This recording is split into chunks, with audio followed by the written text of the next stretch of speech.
নমস্কার, আমি বনানী। আমার ইউটিউব চ্যানেল যোগা নিরাময়ে তোমাদেরকে স্বাগত জানাই। আজ আমি তোমাদেরকে ভার্টিগো সম্বন্ধে কিছু কথা জানাবো।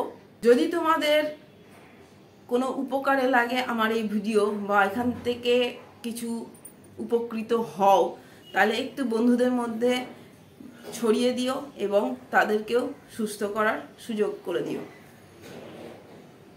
আমি এখানে ভার্টিগো সম্বন্ধে বলবো, তার সাথে ভার্টিগোর কিছু যোগাও তোমাদেরকে শেয়ার করব। আজকালকার জেনারেশানে প্রচুর ইয়ং ছেলেমেয়েরা ভার্টিগো সমস্যায় ভুগছে। তার কারণ কম্পিউটার আর ফোন একটা অতি প্রয়োজনীয় জিনিস হয়ে উঠেছে। এখন কাজ মানেই কম্পিউটারের মারফতে বা ফোনের মারফতেই করতে হয়। কেউ কেউ আবার এন্টারটেনমেন্টও করে, সেটা পরে, কিন্তু কাজের ক্ষেত্রে প্রচুর পরিমাণে কম্পিউটার বা ল্যাপটপ বা ফোনের দিকে একদৃষ্টে তাকিয়ে থাকতে হয়। এই একদৃষ্টে তাকিয়ে থাকার জন্য আমাদের চোখের সমস্যাও হয়, কানের সমস্যাও হয়। কিন্তু ভার্টিগোর সাথে কানের সমস্যার লিঙ্কটা বেশি। তার আগে একটু তোমাদেরকে বলি, ভার্টিগোর 101টা কারণ আছে। যেমন brain tumour, brain stroke, high pressure, spondylitis, তারপর অতিরিক্ত ঘুমোনো, কানে কম শোনা। তোমাদেরকে বলি ভার্টিগো কি। এটি হলো একটা ঘূর্ণি রোগ, মানে মাথা ঘোরা। তার সাথে অনেকের বমি বমি ভাব আসে, চারপাশে সব কিছু বনবন করে ঘুরছে মনে হয়, খুব ভেতর থেকে কষ্ট হয়, নিজেদের ভারসাম্য বজায় রাখতে পারে না, পায়ের ডিসব্যালেন্স। ভার্টিগো বেশিরভাগ ক্ষেত্রে আভ্যন্তরীণ কানের সমস্যার জন্যই দেখা যায়। আবার এই যে বিভিন্ন রোগগুলো বললাম, ব্রেন স্ট্রোক বা টিউমার, এইসব কারণে প্রচুর ওষুধ খেতে হয়। সেসব তার পার্শ্ব প্রতিক্রিয়ার জন্যও আমাদের ভার্টিগোর সমস্যা আসে। এই ভার্টিগো কোনো ওষুধ বা কোনো চিকিৎসা মাধ্যম ছাড়া নিজেরাই একটু ঠিকঠাক মতো লাইফস্টাইল একটু ঠিকমতো ভাবে পরিচালনা করলে সেরে যায়।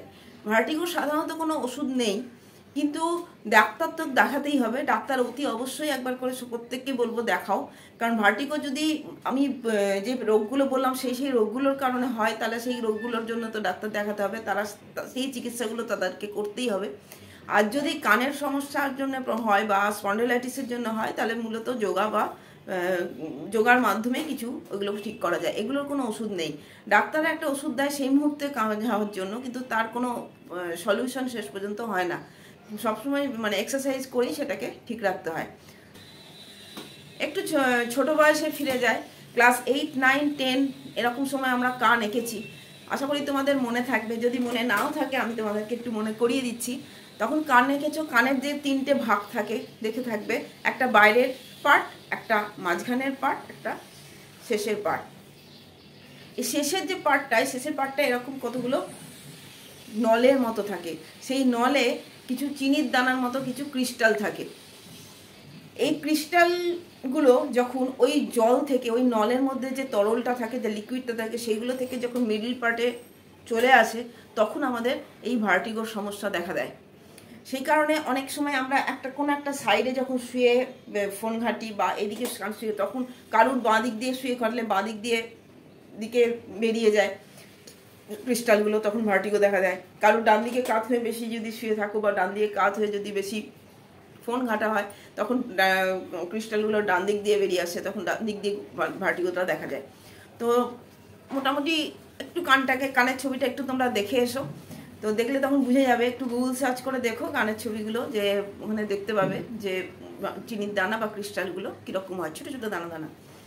তো এবার আমি একদম এক্সারসাইজে চলে যাই। মোটামুটি অনেকক্ষণ তোমাদের জিনিসটা বলে দিলাম। তো এক্সারসাইজের মধ্যে প্রথমেই যদি যেটা করবে,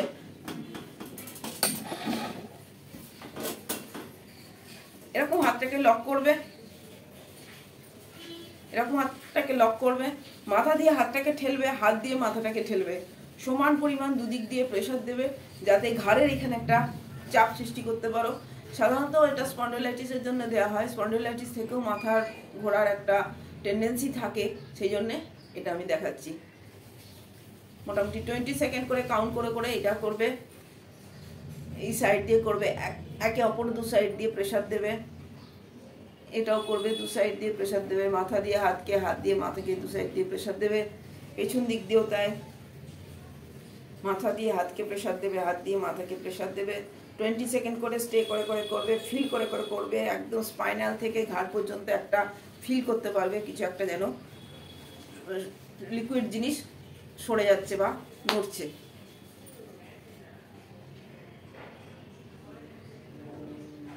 এই গাটা আছে। আর একটা যেটা আছে,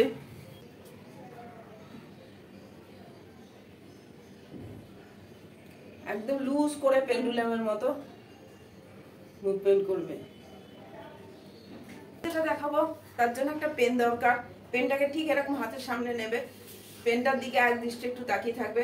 পেনটা যত দূর আর চোখে যত দূর দেখা যায় তত দূর পর্যন্ত নিয়ে যাবে। চশমা থাকলে একটু কম যায়, কিন্তু চশমা না থাকলে অনেকটা ভেতর টুইস্ট করে দেখা যায়। যাদের চশমা আছে তারা চশমা খুলেও করতে পারো।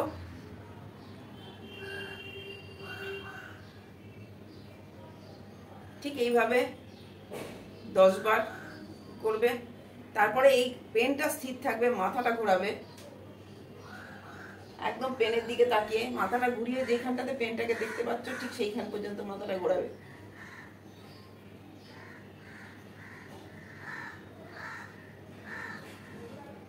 নেক্সট হচ্ছে পেনটাকে এরকম তেরচা ভাবে নিয়ে কর্নার থেকে কর্নার, আবার কর্নার থেকে কর্নার, আবার এই সাইডে কর্নার,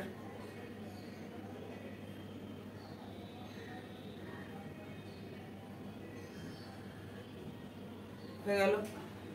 আর একটু ক্লোজ থেকে দেখাই, এর up and down, up and down, up and down।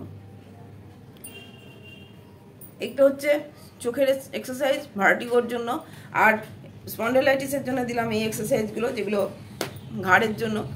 আর আরেকটা যেটা ভার্টিগোর এক্সারসাইজ হচ্ছে তার জন্য একটু খাটে শুয়ে করতে হবে, সেটাও তোমাদেরকে দেখাচ্ছি।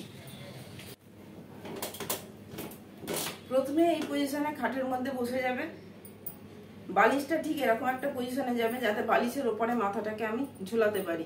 ঠিক এইভাবে বসলাম, মাথাটাকে এরকম 45 ডিগ্রি অ্যাঙ্গেলে রাখবো, নিয়ে আস্তে করে শোবো, মাথা যেন ঝুলে থাকে। এরকম ভাবে মাথাটাকে বালিশের পারে এরকম 45 ডিগ্রি অ্যাঙ্গেলে এরকম ঝুলিয়ে রাখবো।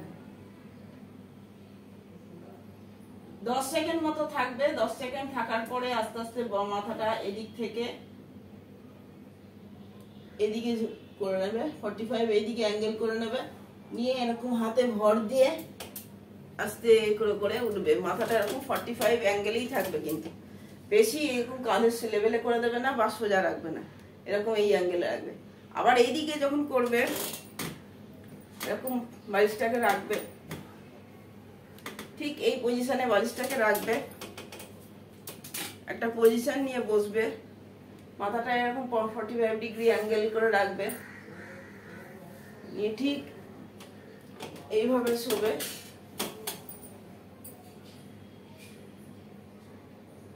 ঝুলিয়ে রাখবে মাথাটা, নিয়ে আস্তে করে এদিক থেকে এইদিকে নিয়ে আসবে, তারপরে এরকম হাতে ভর দিয়ে আবার এইভাবে উঠবে। কখনো সোজা হয়ে উঠতে যাবে না, একদম স্ট্রেট এরকম কখনো উঠবে না। আর খুব স্পিডে স্পিডে মাথা কখনো ঘোরাবে না, ওপর নিচে ঘোরাবে না, সাইডে সাইডে ঘোরাবে না। এগুলো তোমাদের এক্সারসাইজ দেখালাম। এই এক্সারসাইজগুলো প্রত্যেক দিন মোটামুটি 3 থেকে 4 বার করে করবে। আর দুটো প্রাণায়াম আছে, প্রাণায়াম দুটোর মধ্যে হচ্ছে একটা হচ্ছে ভ্রামরী আর একটা হচ্ছে অনুলোম বিলোম। দুটোই আমি করে দেখাচ্ছি, একটু ভালো করে দেখে নাও। অনুলোম বিলোম হচ্ছে ঠিক এই পজিশনে হাতটাকে নেবে, লেফট সাইড দিয়ে প্রথমে নেবে,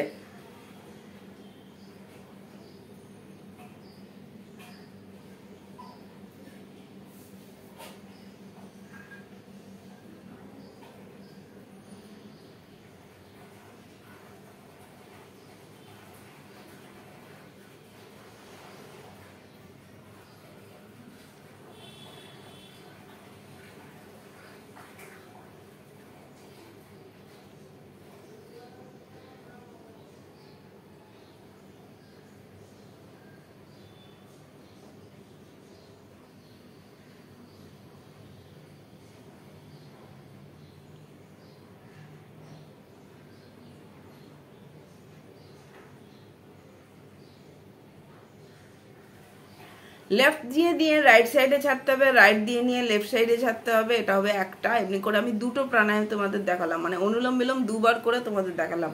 নেক্সট আরেকটা যেটা হচ্ছে ভ্রামরি। ভ্রামরিটা চশমা খুলে অভ্যাস করবে, তাদের যেটা যেটা সহজ ভ্রামরি সেটাই তোমাদেরকে দেখাচ্ছি। হ্যাঁ, একটাই দেখাই, 3 রকমের আছে, কিন্তু আমি 3 রকমের দেখাচ্ছি না, একদম সহজ যেটা সেটা তোমাদের সামনে শেয়ার করছি। বড় করে নিঃশ্বাস নেবে,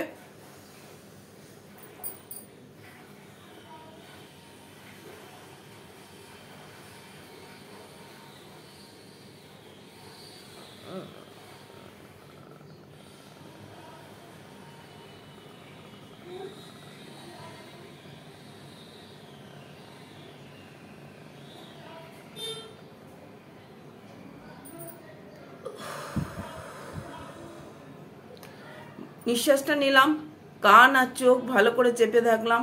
যে নিঃশ্বাসটাকে নিলাম সেই নিঃশ্বাসটাকে একটুখানি মাথাটাকে তুলে সামান্য একটু ভেতর থেকে, যে একটা মানে আমরা যখন গার্গেল করি ঠিক যেরকমভাবে ভেতর থেকে হাওয়াটাকে বের করি, সেরকম হাওয়াটাকে ভেতর থেকে একটু বের করবে। যাতে বের করবে দেখবে ভেতরে একটা ভ্রমরের মতো আওয়াজ তৈরি হবে, শব্দ তৈরি হবে। সেই শব্দটা যতক্ষণ তোমরা পারবে করবে, যখন ওটা আর রাখতে পারবে না, নিঃশ্বাসটা কষ্ট হবে, তখন হাতগুলোকে ছেড়ে দিয়ে হাওয়াটাকে বের করে দেবে। আমি আরেকবার করে দেখাচ্ছি।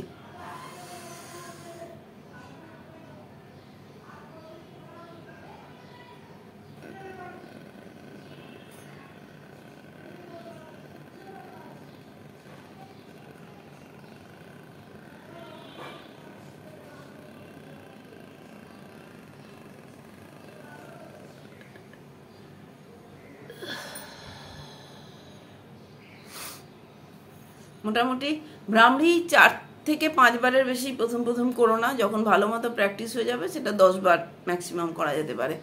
আর অনুলোম বিলোম যদি তোমরা স্টপওয়াচ চালিয়ে হোক বা কোনো রকমভাবে করতে পারো, তাহলে অনুলোম বিলোম 3 থেকে 5 মিনিট পর্যন্ত করা যায়। এই হচ্ছে প্রাণায়াম। মন দিয়ে তোমরা এইগুলো ঠিক মতো করে অভ্যাস করো, খুব ভালো ফল পাবে। আর যদি অভ্যাস করার পর সুস্থ হয়ে যাও, অতি অবশ্যই কমেন্ট বক্সে কমেন্ট করে আমাকে জানিও, তাহলে আমার একটু ভালো লাগবে। আর তোমরা উপকৃত হলে আমি খুব খুশি হব। আর লোকেদের কাছে, জনসাধারণের কাছে একটুখানি ছড়িয়ে দেবে, যাতে তারাও একটু সুস্থ হতে পারে। ভালো লাগলে অবশ্যই আমার এই চ্যানেলটাকে সাবস্ক্রাইব করতে ভুলো না।